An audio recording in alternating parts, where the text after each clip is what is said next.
En première européenne au Salon de Bruxelles, la BMW Série 2 Grande Coupé, c'est la réponse de BMW à la Mercedes CLA. C'est donc un coupé 4 portes. Techniquement, elle reprend l'architecture de la BMW Série 1, c'est donc une traction. Le moteur entraîne les roues avant. Et il y a plusieurs motorisations, il y aura un diesel de 190 chevaux, une essence de 140 chevaux et même une version de 306 chevaux. D'autres moteurs arriveront par la suite. C'est évidemment une BMW pur jus avec le style typique de la marque munichoise. Une autre grande première au Salon de Bruxelles, c'est la Skoda Octavia, c'est la Skoda des familles. Une voiture à l'habitabilité assez incroyable pour sa taille et un volume de coffre record. Elle a par exemple 640 litres de disponible dans la version break. C'est une voiture rationnelle qui récupère de nombreuses technologies du groupe Volkswagen.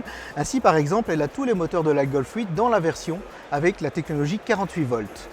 Comment passer au salon sans jeter un coup d'œil à la véritable star de ce salon de Bruxelles, c'est la Golf dans sa 8e génération. Imaginez-vous, la première Golf est apparue en 1974 et aujourd'hui, en 2020, on a droit donc à la 8e génération. Le style extérieur est relativement classique, c'est toujours une berline 5 portes à ayons, il n'y a pas de révolution là-dedans. La vraie révolution, elle est plutôt à l'intérieur, avec une connectivité vraiment poussée à l'extrême. Il n'y a presque plus de boutons physiques. Le tableau de bord est constitué de 2 grandes dalles numériques, un peu comme on trouve aujourd'hui dans une Mercedes Classe A.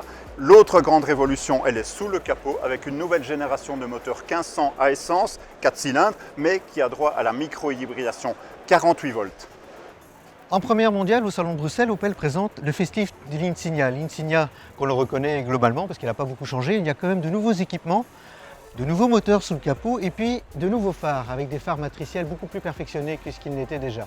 Il faut savoir que sur les motorisations, l'Insignia aura des moteurs qui répondent aux nouvelles normes, pas encore d'hybridation contrairement à la Grandland X. L'hybridation, il en est également question chez Renault avec les nouvelles Clio Captur E-Tech, 2 versions hybrides des modèles déjà bien connus. La Clio n'est pas rechargeable contrairement à la Captur qui permettra de faire 45 km en mode totalement électrique. Il faut savoir aussi que la Captur se présente comme l'hybride rechargeable la moins chère du marché.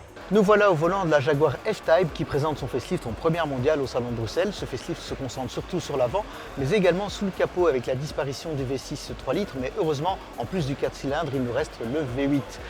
Le facelift concerne à la fois le coupé et le cabriolet. Pas encore de solution hybride pour la Jaguar F-Type. Par contre, chez Jeep, la Renegade passe à l'hybride rechargeable avec le moteur 1 litre turbo 3 cylindres et avec le moteur 1 litre 2 turbo 4 cylindres avec une recharge pour pouvoir rouler en mode électrique en ville. Pour suivre toute l'actualité du salon, suivez-nous sur Facebook et Instagram.